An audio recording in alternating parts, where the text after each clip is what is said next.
First of all, I'd like to talk about women participation to peace negotiations. What are the effects of women participation on peace process? Okay, I think the case of Colombia illustrates how women participation can be opened up within the peace negotiation. We were able to include, not only to include female negotiators, but also to establish the gender subcommission, which was a special task group made out of female members and as well some men by the two parties, the government of Colombia and the guerrilla group, the FARC, discussing throughout the last part of the negotiation on how to adopt a serious gender approach into the peace agreement. And we were able not only to adopt the gender approach as a guiding principle of the peace agreement and of its implementation, but also we were able to include specific clauses on women's rights. For example, the gender equity in the formation of the Truth and Reconciliation Commission. We want many, women to be members of the Truth Commission, and it is the same, this principle on gender equity for the integration of this new peace jurisdiction and the peace tribunal. Thank you. And the second question is, can we say that after the referendum, did Colombia miss the chance to get the peace? Of course, we are going through, difficult times. But I think that the first fact is that, we have been able to maintain the ceasefire, the cessation of hostilities, the bilateral cessation of hostilities, which is very important.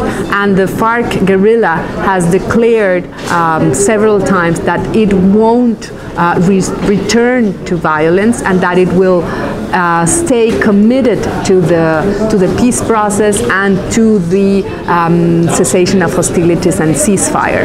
And I think that the result of the referendum, even though the agreement itself wasn't approved by the majority of the population, I think one of the interesting outcomes is that now the majority and all political parties and movements that participated in the campaign for the yes and for the no agreed on the fact that the political negotiation is the best exit to the conflict, which wasn't the case before. So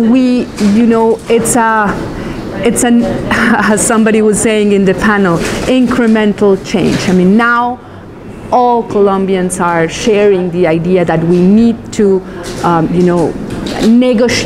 politically negotiate in order to cease the conflict. Considering particularities of the conflict in Turkey, what do you think we need to learn from Colombia's experience? I know very little about Turkey, about its conflict, about the characteristics, about its history. But what I have seen is a very sophisticated civil society in Turkey, lots of capabilities, very sophisticated academic communities, civil society. I have seen many papers on the rights of the displaced people, the entire land restitution initiative. So I'm sure you have the capacity, the knowledge, the instruments to keep on persisting on the efforts for peace, for democratization, for inclusion. And probably what is interesting for you from the case of Colombia are, first that we have been, in the midst of armed conflict for half a century, 5 decades, more than 5 decades. We had very complex conflict because of the presence of different guerrilla groups, different even paramilitary groups. and we were able to find the way to keep on trying on politically negotiation and politically solving the conflict, and we managed at the end. So I think that's a good lesson, and as well, how to address the forced displaced question. And I think we, probably there is something you would like to look at the Colombian experience, is how the rights of the forced displaced were taken seriously into consideration into the agreement, and as well, how the rights of women and gender issues were looked at in the peace agreement. And I mean, I'm sure because I know, Turkish people, and it's your capacity, your knowledge, your tools that you will manage. Thank you for your participation. Okay, thank you.